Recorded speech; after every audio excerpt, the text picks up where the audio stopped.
400 anos depois, saiu e esteve 40 anos no deserto, antes de ir para a Terra Prometida, e depois todo o seu percurso até os nossos dias. Então, eu consegui comparar como é que os escravos se comportavam no Egito durante aquele tempo que lá estiveram, fazendo um paralelismo com os nossos 500 anos também de escravatura e de colonialismo que os países africanos no geral viveram.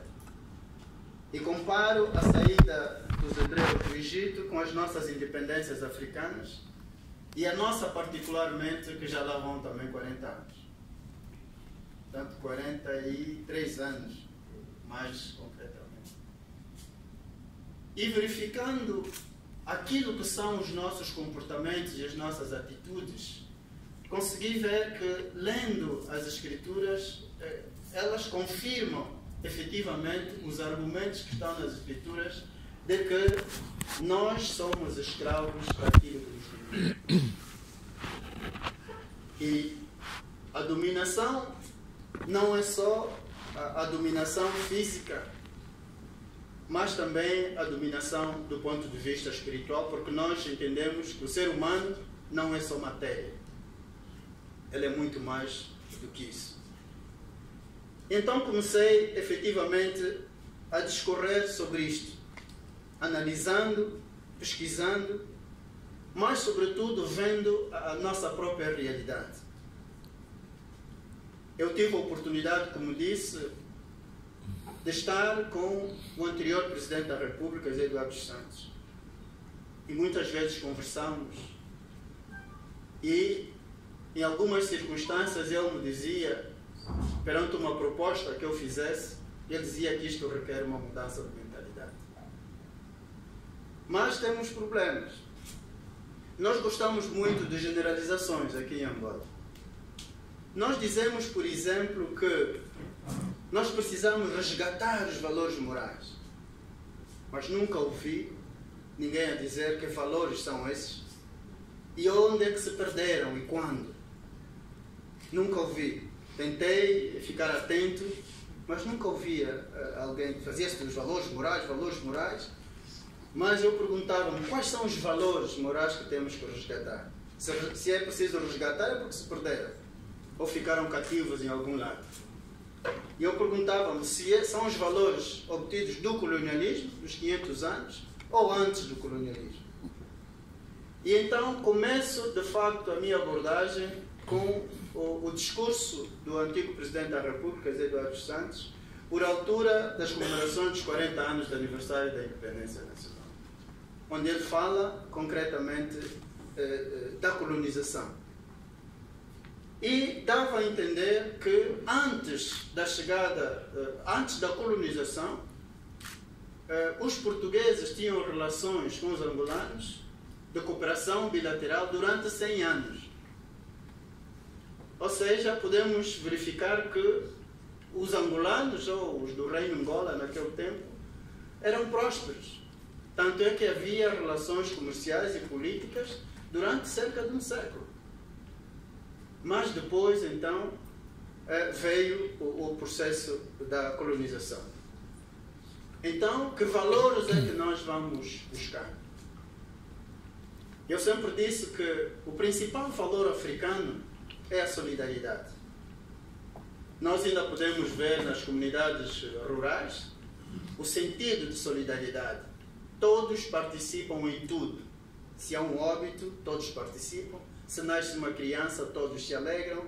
Mas hoje, no meio urbano, o que nós temos é que chegamos ao extremo de termos num prédio, num lado um óbito e do outro lado uma festa de aniversário. Então, que valores é que nós devemos resgatar? Não existe. Por outro lado, outra generalização é que temos que mudar de mentalidade. Mas ninguém nos diz qual é a nossa mentalidade. Qual é a forma de pensar dos angolanos. Também não encontrei isso escrito em lado nenhum, nem alguém a discorrer sobre este tema, ou sobre este assunto. Então, estes são os meus argumentos para escrever este livro. E relativamente às Escrituras, eu digo que eu preciso trazer aquilo que está nas Escrituras para a minha vida pessoal. E é o que eu aconselho ao longo deste livro, chamando a atenção aos cristãos que devem ler um pouco melhor as Escrituras, para compreenderem também melhor qual o seu conteúdo e o seu alcance. O que realmente não tem ajudado, a nossa igreja não tem ajudado muito neste sentido. Por exemplo, eu como cristão gosto particularmente de duas partes da Bíblia. Gosto do Evangelho de João e da carta de Paulo aos Gálatas. Que foi aí onde eu encontrei, de facto, qual é o verdadeiro conteúdo das Escrituras. Como economista, gosto de ver particularmente em Gênesis a história que quase todos conhecem, de José do Egito, para dizer que é preciso ter uma visão e que explica que a economia funciona por ciclos, que as crises são cíclicas e que é preciso poupar no tempo da abundância. Portanto, como economista, aprendi isto nesta parte das Escrituras. Que não se poupa quando você tem dificuldade de dinheiro. Você poupa quando consegue satisfazer as suas necessidades e ainda ter algum remanescente. Mas nós o que é que aprendemos? Inclusive na nossa faculdade de economia, aprendemos a gastar. Não aprendemos a criar nem a poupar. Como líder, eu gosto, por exemplo, do livro de Neemias, que teve também uma visão e conseguiu concluir um projeto, mesmo tendo a oposição daqueles que se julgavam ser os donos da cidade que ele ia reconstruir. Como político, gosto particularmente dos livros de Esther e de Daniel, onde se vêem as intrigas nos palácios. As intrigas e como os reis são envolvidos com o termo bajulação, que hoje agora está na moda.